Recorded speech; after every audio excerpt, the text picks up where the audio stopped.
क्या आपने कभी सोचा है कि जब इंसान मर जाता है तो क्या उसकी कहानी वहीं ख़त्म हो जाती है या फिर वो आत्मा किसी और शरीर में दोबारा जन्म लेती है?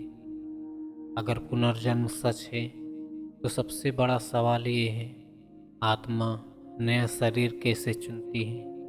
किस घर में, किस माँ के गर्भ में, अमीर या गरीब, सुख या दुख? और सबसे रहस्यमय बात, अगर आत्मा सब जानती है तो फिर हमें अपना पिछला जन्म याद क्यों नहीं रहता?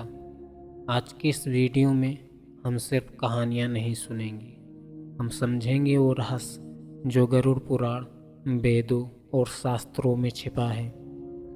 ये वीडियो शुरू करने के बाद आप इसे बीच में छोड़ नहीं पाएंगे। इसलिए अगर आप आत्मा, मृत्यु और पुनर्जन्म के रहस्यों में विश्वास रखते हैं तो अभी चैनल को सब्सक्राइब कर लीजिए और वीडियो को अंत तक ज़रूर देखिए, क्योंकि अब कहानी शुरू होती है आत्मा के अगले जन्म की।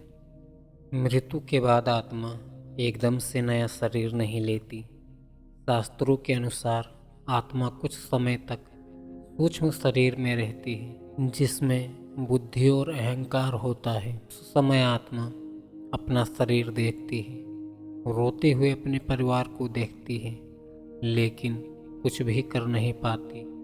यही कारण है कि अचानक मृत्यु पाने वाली आत्माएं सबसे ज़्यादा भ्रमित होती हैं। गरुड़ पुराण के अनुसार हर आत्मा के कर्मों का पूरा हिसाब लिखा होता है। कोई भी कर्म, छोटा या बड़ा, कभी नष्ट नहीं होता। यही कर्म तय करते हैं अगला जन्म इंसान का होगा या नहीं, जीवन सुखद होगा या कष्टमय, शरीर स्वस्थ होगा या रोगी।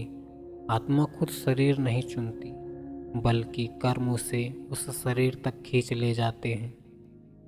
ये सबसे रहस्यमय हिस्सा है।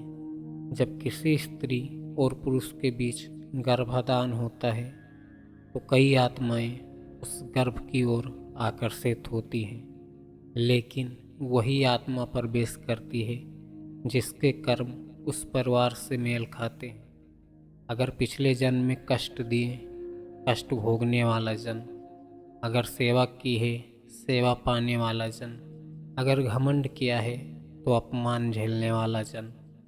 आत्मा को वही माता पिता मिलते हैं जो उसके कर्मों के योग्य होते हैं। गरुड़ पुराण कहता है, गर्भ में प्रवेश करते समय आत्मा रोती है। गर्भ में आत्मा को पिछले जन्म याद रहते हैं, अपने कर्म का पछतावा होता है। वो ईश्वर से प्रार्थना करती है, हे प्रभु, इस बार मुझे सही मार्ग दिखाना।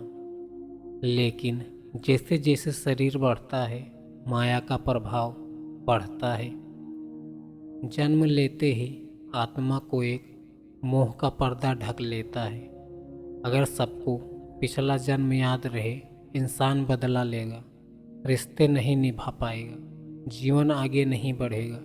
इसलिए ईश्वर स्मृतियाँ मिटा देता है, लेकिन कर्म नहीं मिटाता।